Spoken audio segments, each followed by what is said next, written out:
ఓం గం గణపతయే నమః. కార్తీక పురాణం 6వ అధ్యాయం. దీపదాన విధి మరియు మహత్యం.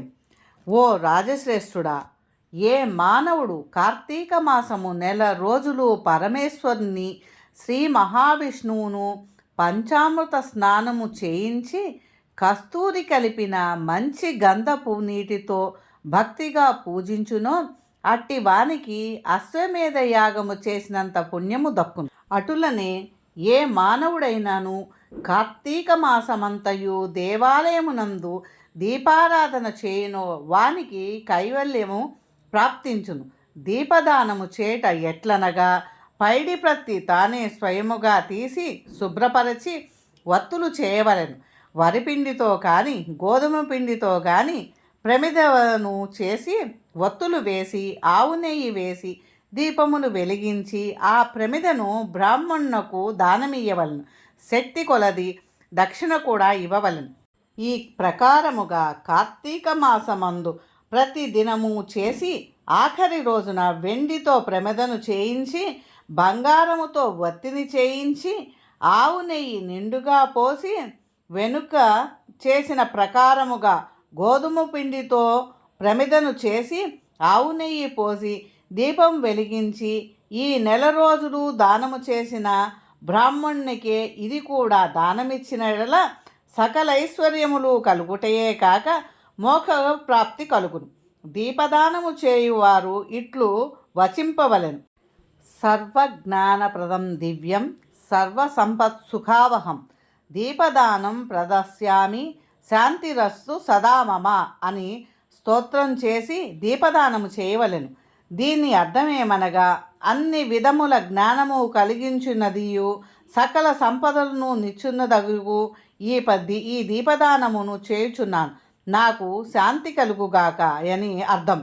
ఈ విధముగా దీపదానము చేసిన తరువాత బ్రాహ్మణ సమారాధన చేయవలెను. శక్తి లేని ఎడల 10 మంది బ్రాహ్మణులకైనను భోజనమిది దక్షిణ తాంబూలములు ఇవ్వవలెను. ఈ విధముగా పురుషులు కానీ స్త్రీలు కానీ ఏ ఒక్కరూ చేసినను సిరి సంపదలు విద్యాభివృద్ధి ఆయుర్వృద్ధి కలిగి సుఖింతురు. దీని గురించి ఇతిహాసము గలదు, దాన్ని వివరించుదును, ఆలకించుము అని వశిష్ఠుల వారు జనకునితో నిట్లు చెప్పసాగెను. లుబ్ధ వితంతువు స్వర్గమున కేగుట.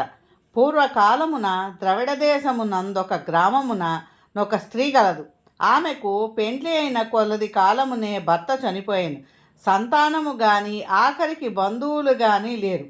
అందుచే ఆమె ఇతరుల ఇండ్లలో దాసీ పని చేయుచు అక్కడే భుజించుచు ఒకవేళ వారి సంతోషము కొలది ఏమైనా వస్తువులు ఇచ్చిన ఎడల ఆ వస్తువులను ఇతరులకు హెచ్చుధరలకు అమ్ముకొనుచు ఆ విధముగా తన వద్ద పోగైన ధనమును అధిక వడ్డీలకు ఇచ్చి మరింత డబ్బును కూడబెట్టుకొనుచు దొంగలు దొంగిలించి తీసుకువచ్చిన వస్తువులను తక్కువ ధరకు కొని ఇతరులకు ఎక్కువ ధరకు అమ్ముకొనుచు సొమ్ము కూడబెట్టుకొనుచుండెను. ఈ విధముగా కూడబెట్టిన ధనమును వడ్డీలకిస్తూ శ్రీమంతుల ఇండ్లలో దాసీ పనులు చేస్తూ తన మాటలతో వారిని మంచి చేసుకొని జీవించుచుండెను.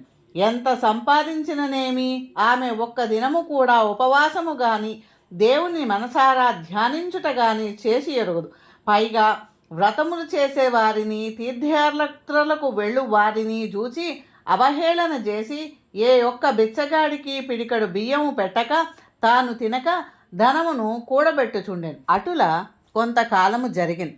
ఒక రోజున ఒక బ్రాహ్మణుడు శ్రీరంగములోని శ్రీరంగనాయకులను సేవించుటకు బయలుదేరి మార్గ మధ్యమున ఈ స్త్రీ ఉన్న గ్రామమునకు వచ్చి ఆ దినమున అక్కడొక సత్రములో మజిలీ చేసింది. అతడు ఆ గ్రామములోని మంచి చెడ్డలను తెలుసుకొని ఆ పిసినారి స్త్రీ సంగతి కూడా తెలుసుకొని ఆమె కడకు వెళ్ళి, అమ్మా, నా హితవచనములు ఆలకింపు. నీకు కోపము వచ్చినను సరే నేను చెప్పుచున్న మాటలను ఆలకింపు. మన శరీరములు శాశ్వతము కావు, నీటి బుడగలు వంటివి. ఏ క్షణములో మృత్యువు మనలను తీసుకుపోవునో ఎవరూ చెప్పలేరు. పంచభూతములు సప్తధాతువులతో నిర్మించబడిన ఈ శరీరములోని ప్రాణము జీవము పోగానే చర్మము మాంసము కుళ్ళి దుర్వాసన కొట్టి అసహ్యముగా తయారగును.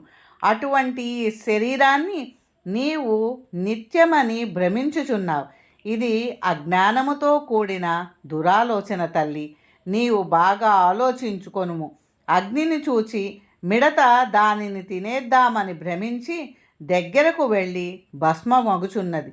అటులనే మానవుడు కూడా ఈ తనువు శాశ్వతమని నమ్మి అంధకారములోబడి నశించుచున్నాడు. కాన నా మాటలు ఆలకించి నీవు తినక ఇతరులకు పెట్టక అన్యాయముగా ఆర్జించిన ధనమును ఇప్పటికైనను పేదలకు దానధర్మములు చేసి పుణ్యమును సంపాదించుకొనుము. ప్రతి దినము శ్రీమన్నారాయణ్ణి స్మరించి వ్రతాధికములను చేసి మోక్షము నొందుము. నీ పాప పరిహారార్థముగా వచ్చే కార్తీక మాసమంతయు ప్రాతకాలమున నదీ స్నానం ఆచరించి దాన ధర్మములు చేసి బ్రాహ్మణులకు భోజనం పెట్టినచో వచ్చే జన్మలో నీవు పుణ్యవతివై సకల సౌభాగ్యములను పొందగలవు అని ఉపదేశముచ్చెను. అంత ఆ వితంతువు బ్రాహ్మడు చెప్పిన మాటలకు తన్మయురాలై మనస్సు మార్చుకొని నాటి నుండి దాన ధర్మములు చేయుచు కార్తీక మాస వ్రతమాచరించుటచే జన్మరాహిత్యమై మోక్షము నొందెను. కావున కార్తీక మాస వ్రతములో అంత మహత్యమున్నది. నా వీడియో కనుక మీకు నచ్చినట్లయితే లైక్ చేయండి, షేర్ చేయండి, సబ్స్క్రైబ్ చేయండి.